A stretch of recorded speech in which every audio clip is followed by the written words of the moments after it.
Okay, so I think we're going to increasingly see this. We've seen this over the last few months. The number of Gemini updates is quite high, possibly equaling that of regular workspace updates. We've broken this into two now.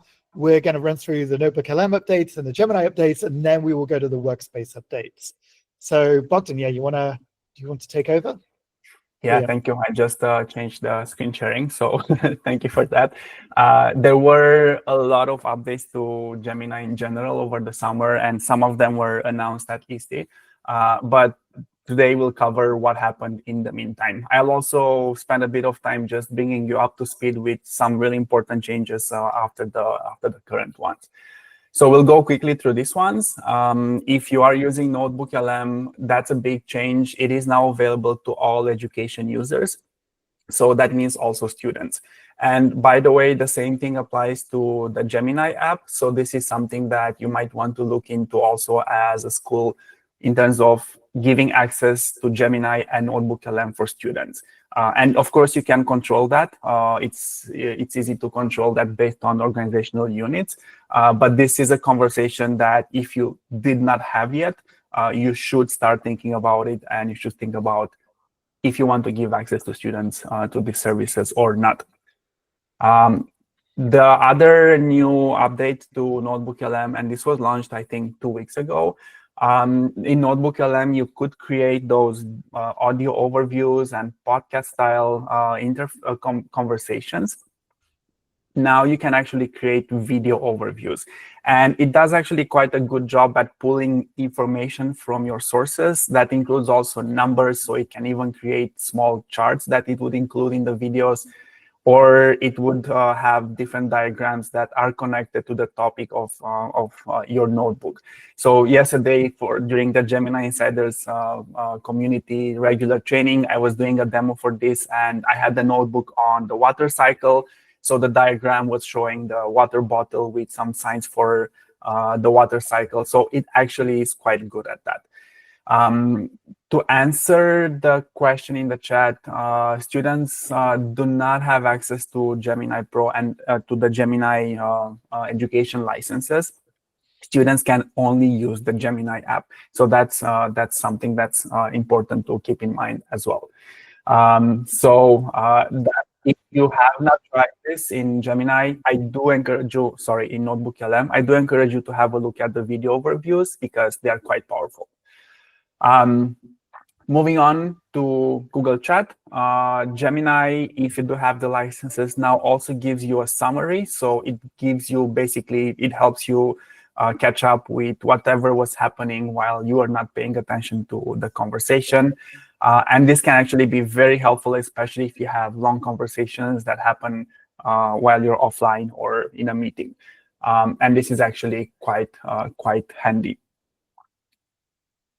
A new feature that also can be handy in Google Docs. You could listen to the output from Gemini, and you could generate audio overviews in NotebookLM.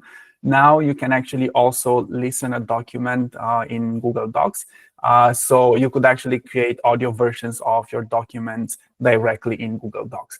So that can be very helpful as well in terms of accessibility.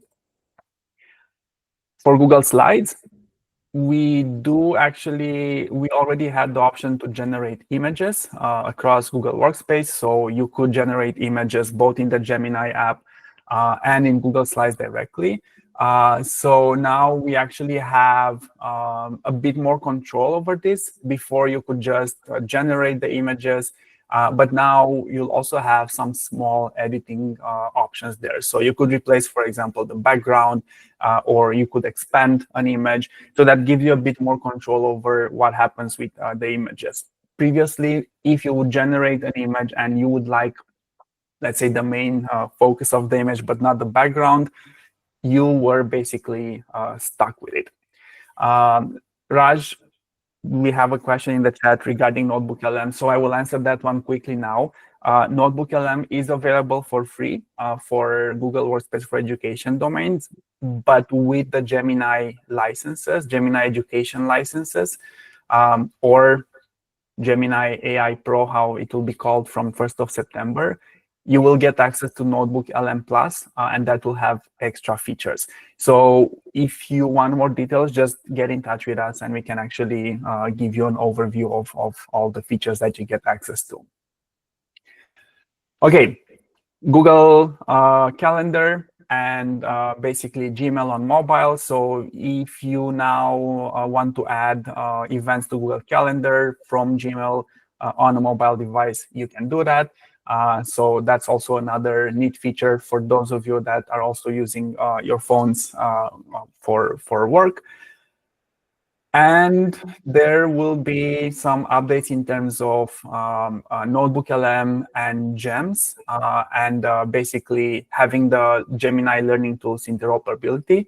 So basically, you can actually create notebooks and you could publish them with the Gemini LTI.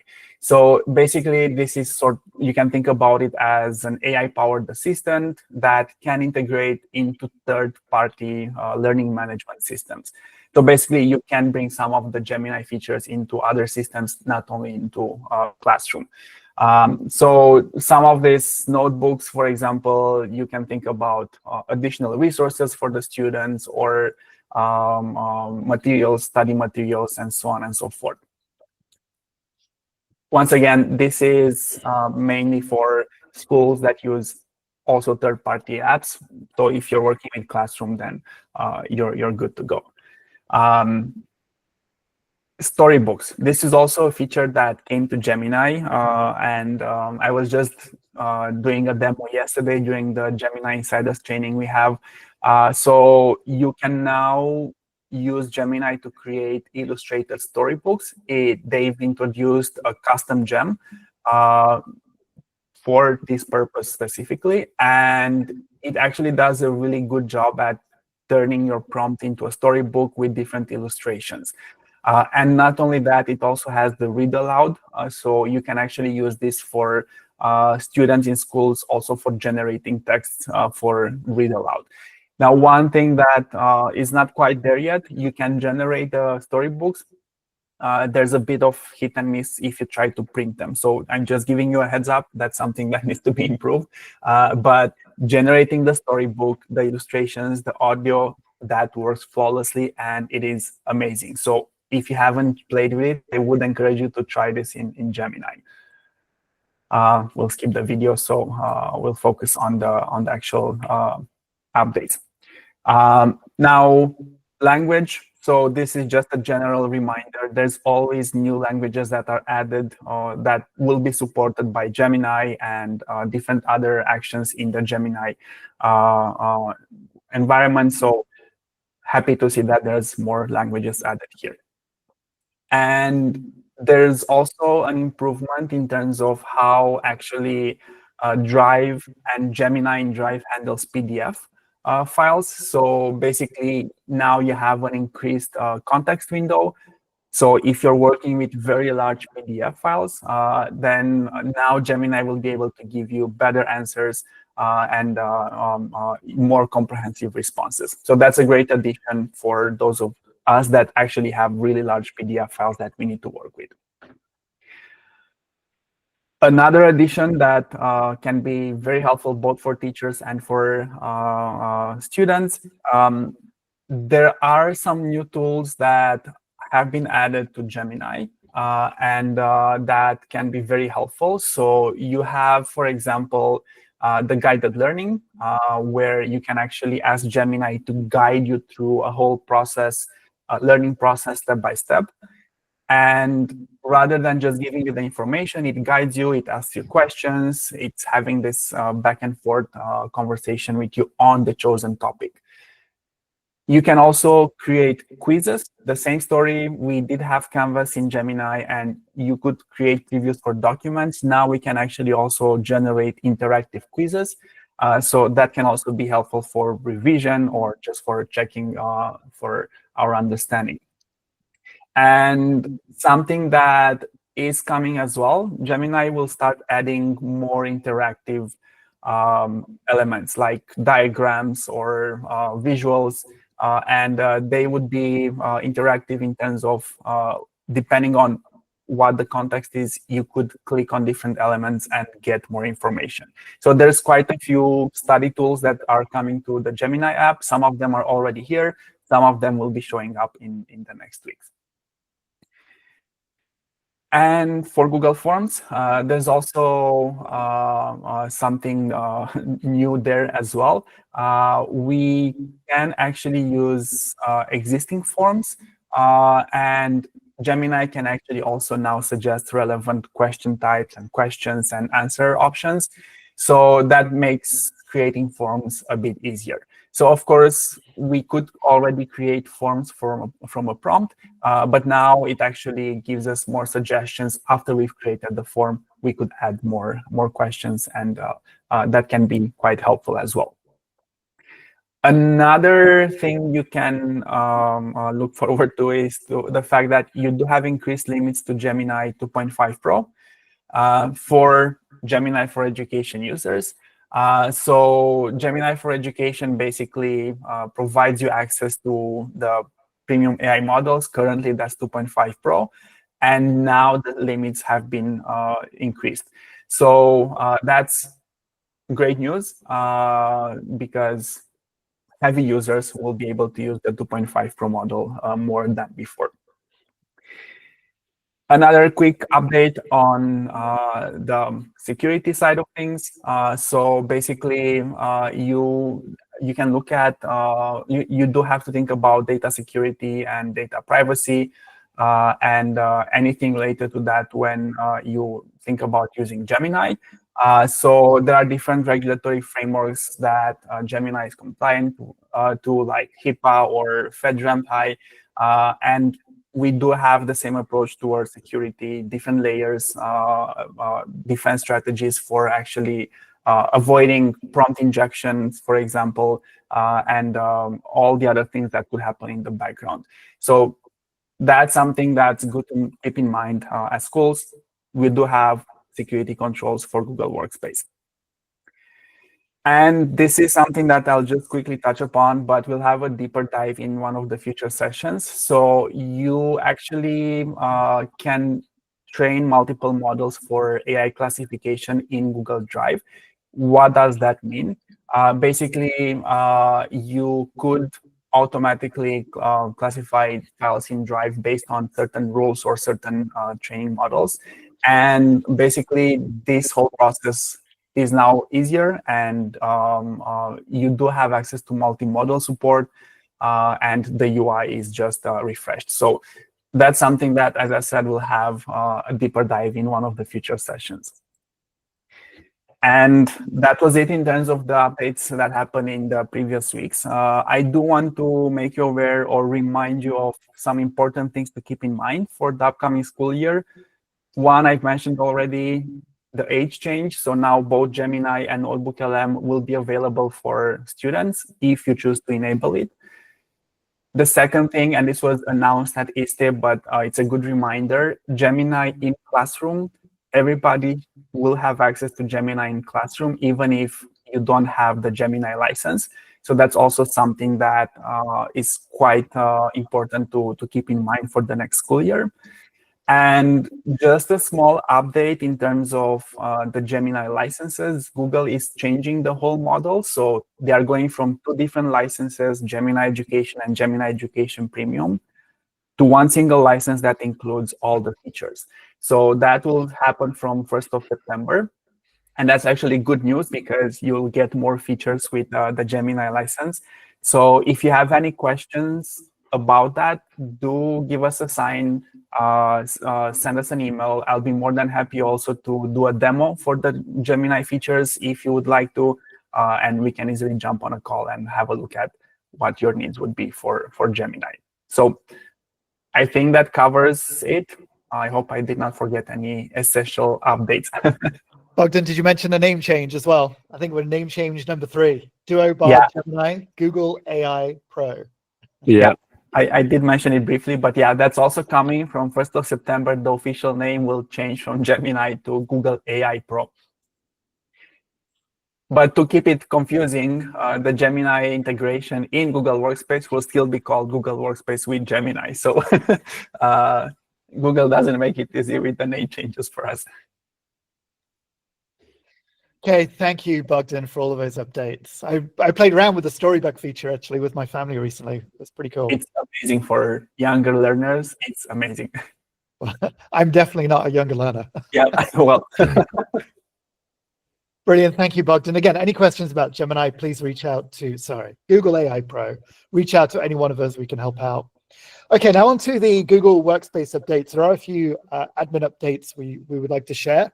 The first one being kicking off with a context-aware access update. And Peter, I think you wanted to just dive into this a little bit deeper. Yeah, thanks, James. Yeah, so context-aware access is actually something a lot of schools have been asking us about recently. It's a really useful feature that lets you control access to different Google services based on the user's context, and that could be where they're logging on from, whether their device meets your security standards, or other factors like a time-based restriction. So previously with context-aware access, you could either have it in monitor mode, in which case you would just get logs about devices which don't meet your requirements, or it'd be in block mode, in which case it blocked the user. But now Google are introducing a warning mode where it doesn't block the user, but the user receives a warning. So for instance, if they're logging on from a device which maybe and it doesn't have a very up-to-date operating system, they'd receive a warning about that, and you could provide some guidance then about how they can get their device more up-to-date and secure. So yeah, good to see Google adding in this option. I think it'd be really useful for schools wanting to introduce context-aware access and not want to go to full block mode initially, but at least start warning users to start with. So yeah, a good update. Yeah, it's a good share, Peter. We know there were a few schools towards the end of the last academic year that faced cybersecurity incidents. So I think this would be a good one to dive into a little bit over the coming year. Okay, small update, which I don't know if you noticed, and I used it without realizing it is an update. Full screen sharing on Google Meet sounds a simple one, but it will take over your screen when you're playing in Google Meet. There's just a little, you kind of see it on the interface there. There's a new arrow, that opposing arrows. You tap on it and you can go to full screen mode. A small update, but a useful one. Okay, there's been a few questions in the last few months about looking at activity data for Gemini. This is specifically to looking at the audit logs. You now can export your Gemini audit log data to BigQuery for further analysis. This is not about the actual text query. This is about the activity data, so what's happening in Gemini.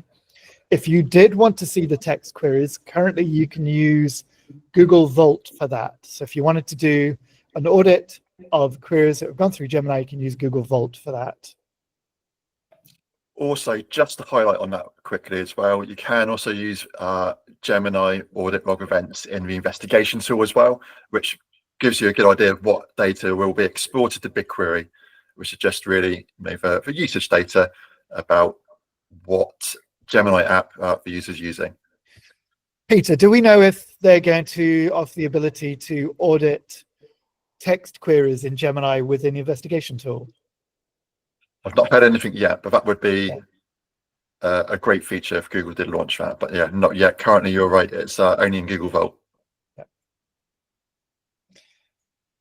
Okay, so we were just talking about this before the call. The video player within Google Drive has received a number of updates. The latest one is thumbnail overviews. So very similar to how when you watch a video on YouTube, if you hover over the progress bar, it will pop up a video thumbnail. That is now available in Google Drive as well. And just really highlighting this because in general, the video player in Google Drive is now very powerful. It almost matches, I think probably does match YouTube in terms of responsiveness. Latency has been reduced. It's a very good way to play back video. As we were mentioning earlier, just internally in the team, a few years ago, the Google Drive video player was not very good at all, and we struggled to recommend it. But now we would highly recommend, if you don't want to use YouTube or an external video platform, we can definitely recommend the video player within Google Drive. Okay, a little update here for your calendar booking pages. This definitely helped me because I put these into my email signature. You can now share your calendar booking page, so to book your time slots on calendar much more easily, and a specific calendar as well, directly from Gmail. So you can just insert that into the email. So if you have different booking pages or different time slots, perhaps you have a 15-minute meeting and a 30-minute meeting, you could choose which one you want to put into your email. Found this information useful? We regularly share content on how to leverage Google's tools for education. Hit the like button, share this video, and subscribe for more. Ready to empower your students and teachers with the full suite of Google for Education tools? Learn more about Education Plus and other licenses by clicking the link below to speak with a licensing expert, like me.